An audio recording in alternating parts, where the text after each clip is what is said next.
The weight of silence. Wind brushed the porch like a memory, pushing dust across the stoop where no boot had stepped in years. Here, time didn't pass. It settled. Clara Winthrop had lived alone for 7 of the hardest winters Dry Elm Ridge could remember. She spoke to no one, wrote no letters, and only rode into town once every few months for salt, matches, and flour, never lingering, never answering questions. Folk said she'd been jilted at the altar by a cavalryman who rode off into the Blue Hills and never came back. Others claimed she'd turned him away herself, heart colder than stone. Either way, she returned to the high country where her father's cabin once kept warm a family that no longer breathed. She'd buried her mother on a spring morning so quiet it felt like the sky forgot to exhale. Her father fell 2 winters later, splitting wood alone in a storm.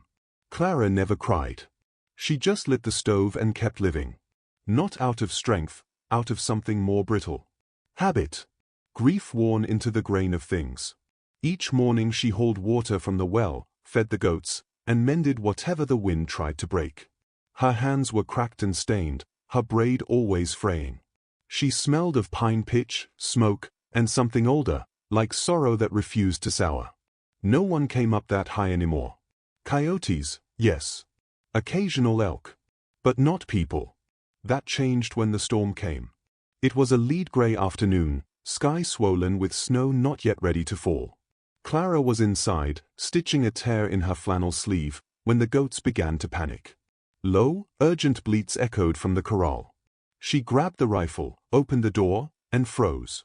7 riders moved through the falling dusk like shadows peeled from the hills. Comanche warriors, their paint faded, their horses gaunt with travel. They said nothing, made no threat, but their presence pressed against the air like a coming thunderclap. Clara stepped out slowly, rifle down but not away. Her breath turned to frost as she stood between them and the door. The lead rider, a man with a jagged scar running from temple to jaw, held her gaze without flinching. His horse trembled beneath him, more tired than wild. Snow flurried between them, thin as breath. He didn't speak. Neither did she. But she moved. With a single, decisive step, she turned and opened the cabin door wider. A gesture more ancient than words. Shelter. They dismounted in silence, movements precise, wary. One of the younger ones stumbled, and the man with the scar caught his elbow before he fell. Clara noticed it. The instinct to protect. She didn't let her face show anything. Inside, the room grew warm with body heat and firelight. She fed them what she had, rabbit stew, bread tough as saddle leather, apples shriveled with age. They accepted it with quiet nods. Not one of them touched the rifle resting by the door. She watched them, eyes flicking from face to face. All were tired. Worn. Some bore wounds barely scabbed. But the one with the scar, he sat straighter than the rest. His silence felt less like avoidance and more like control. After the food was gone, she cleared the table. One of them stood to help. She didn't stop him, but didn't thank him either. This wasn't charity. This was survival. They all knew it. That night, snow finally came. Thick, wet flakes that hushed the world in a matter of minutes. Clara stoked the fire and rolled out extra blankets. The men slept close together, backs to the walls, hands still near their blades. Except for the leader. He remained by the hearth, eyes open, watching the flames like they held secrets. Clara, sitting at the far side of the room, let her eyes linger on him longer than she meant to. He looked up. Their eyes locked. There was no romance in it. No spark. Just something mutual, something wounded and awake. She didn't look away. Neither did he. In the morning, Clara rose early. Her bones ached in the cold, her muscles stiff from too much stillness. The wind had carved drifts against the door, and the goats brayed for feed. As she stepped outside, crunching through snow, the man with the scar followed. He didn't ask permission. Just carried a small axe and went straight to the woodpile. No words. Just work. She watched as he split 3 logs with deliberate, even strikes. His movements were clean, efficient. Not angry. Not boastful. Just steady. Like her. Later, as she poured water into the goat's trough, she heard footsteps behind her.